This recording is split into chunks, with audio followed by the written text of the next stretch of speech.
رضامندی تھا۔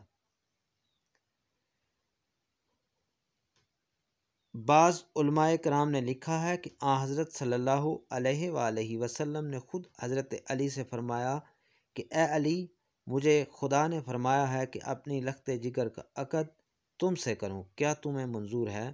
عرض کی جی ہاں۔ اس کے بعد حضرت علی کی شادی ہو گئی۔ علامہ مجلسی لکھتے ہیں کہ یہ پیغام محمود نامی ایک فرشتہ لے کر حاضر ہوا اور عرض کی کہ حضرت علی نے 500 درہم میں اپنی زرہ حضرت عثمان غنی کے ہاتھوں فروخت کی اور اسی کو مہر قرار دے کر بتاریخ 1 ذی الحج 2 ہجری کو حضرت فاطمہ کے ساتھ عقد کیا۔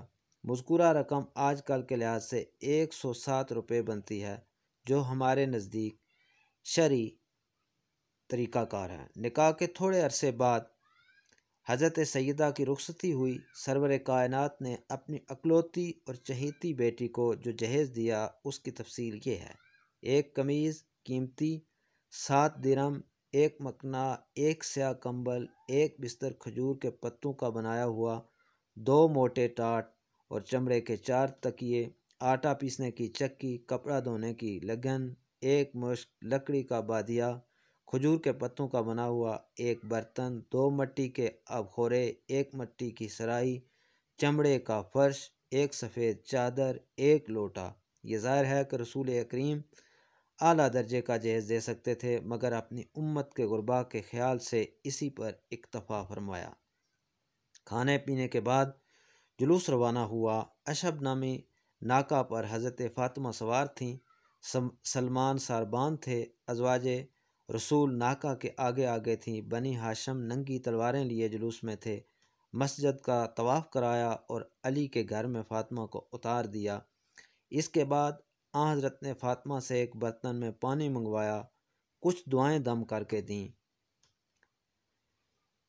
یعنی حضرت فاطمہ کو کچھ دعائیں دم کر کے دیں اور اسے فاطمہ اور علی کے سر، سینے اور بازو پر چھڑکا اور بارگاہ احدیت میں عرض کی کہ بار الہی، انہیں اور ان کی اولاد کو شیطان رجیم سے تیری پناہ میں دیتا ہوں۔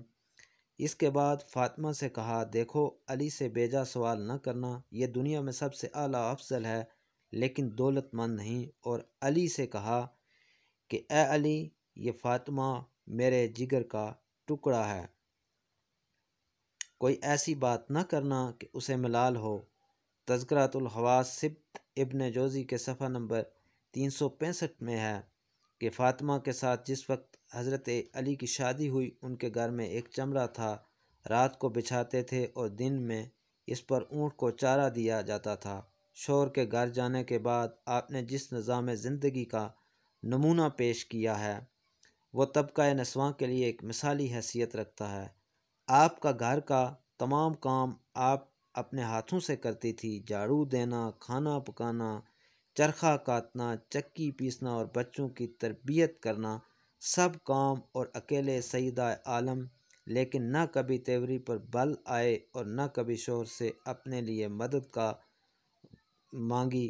پھر جب 7 ہجری پیغمبر خدا نے ایک خادمہ عطا کی جو فضہ کے نام سے مشہور ہیں، تو رسول اللہ کی ہدایت کے مطابق سیدہ عالم فضہ کے ساتھ ایک کنیز کا سا نہیں بلکہ ایک عزیز رفیق کے کار جیسا برتاؤ کرتی تھیں، اور ایک دن گھر کا کام خود کرتی تھیں اور ایک دن فضہ سے لیتی تھی، اور اس طرح خادمہ کو خادمہ نہ ہونے کا تصور پیدا نہ ہونے دیتی تھی۔ دراصل یہ مساوات محمدی کی اعلیٰ مثال ہے۔ آپ نے عورتوں کی معراج پر پردہ داری کو بتایا ہے اور خود بھی ہمیشہ اس پر عمل رہی ہیں، اتنی سختی کے ساتھ کہ مسجد رسول سے بالکل متصل قیام رکھنے اور مسجد کے اندر گھر کا دروازہ ہونے کے باوجود کبھی اپنے والد بزرگوار کے پیچھے نماز جماعت میں شرکت یا آپ کے موعظ کے سننے کے لیے مسجد میں تشریف نہ لائیں۔ ایک مرتبہ پیغمبر نے منبر پر یہ سوال کیا، پیش فرما دیا کہ عورت کے لیے سب سے بہتر چیز کیا ہے؟ یہ بات سیدہ تک پہنچی تو آپ نے جواب دیا کہ عورت کے لیے سب سے بہترین چیز یہ ہے کہ نہ کسی غیر مرد کی اس پر نظر پڑے، نہ وہ کسی غیر مرد کو دیکھے۔ رسول کے سامنے یہ جواب پیش ہوا تو آپ نے فرمایا، کیوں نہ ہو، فاطمہ میرا ہی ایک جزو ہے۔ دنیا اسلام کے قدیم مورخ ابن قتیبہ کا بیان ہے کہ حضرت فاطمہ حضرت سرور کائنات کی فاطمہ کی وفات کے صرف 75 دن زندہ رہ کر انتقال فرما گئیں،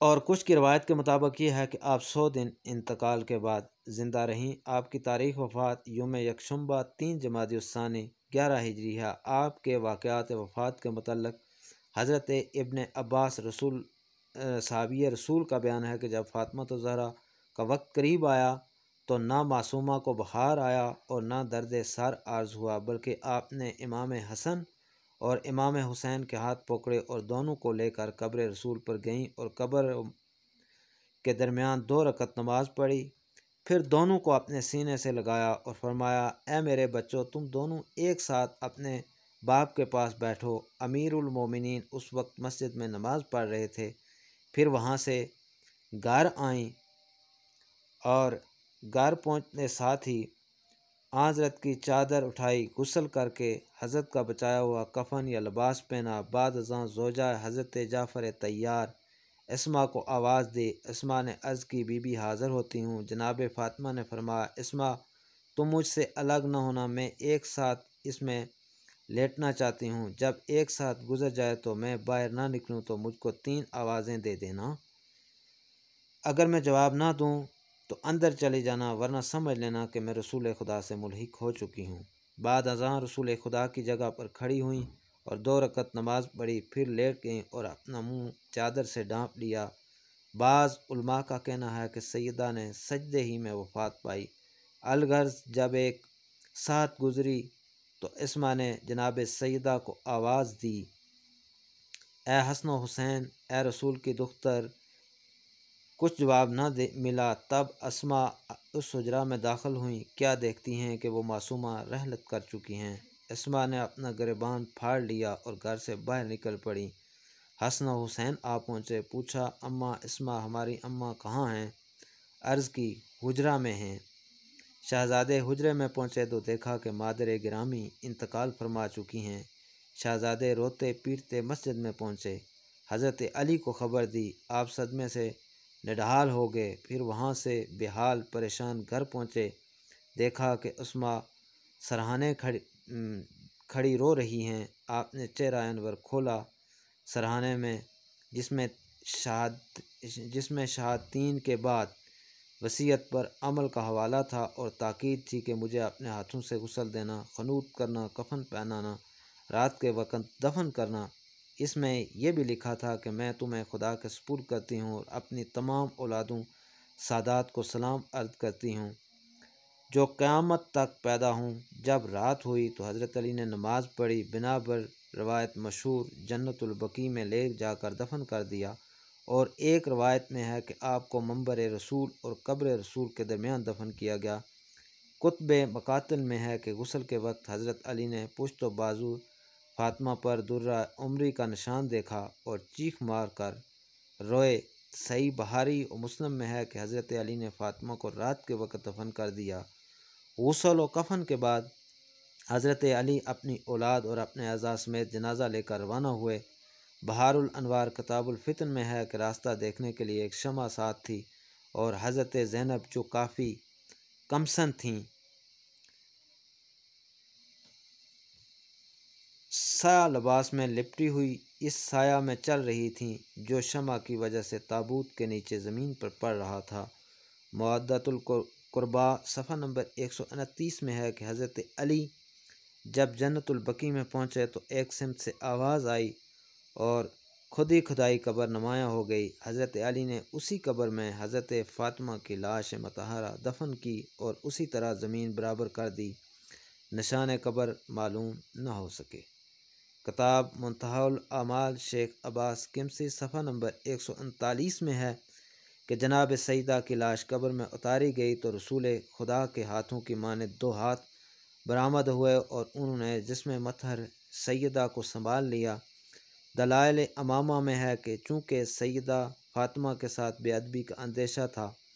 مناقب ابن شہر آشوب میں ہے کہ 40 قبریں اس لیے بنائی تھیں کہ صحیح قبر معلوم نہ ہو سکے اور فاطمہ کو ستانے والا قبر پر بھی نماز نہ پڑھ سکے ورنہ سیدہ کو اذیت ہوگی۔ اس کے باوجود لوگوں نے قبر کھود کر نماز جنازہ پڑھنے کی صحیح کی، جس کے رد عمل میں حضرت علی ننگی تلوار لے کر زرد لباس پہنے پہنچے۔ اس وقت آپ کے منہ سے کف جاری تھا۔ یہ دیکھ کر لوگوں کی ہمتیں پست ہو گئیں اور آگے نہ بڑھ سکے۔ جناب سیدہ کی عمر اس وقت 18 سال تھی۔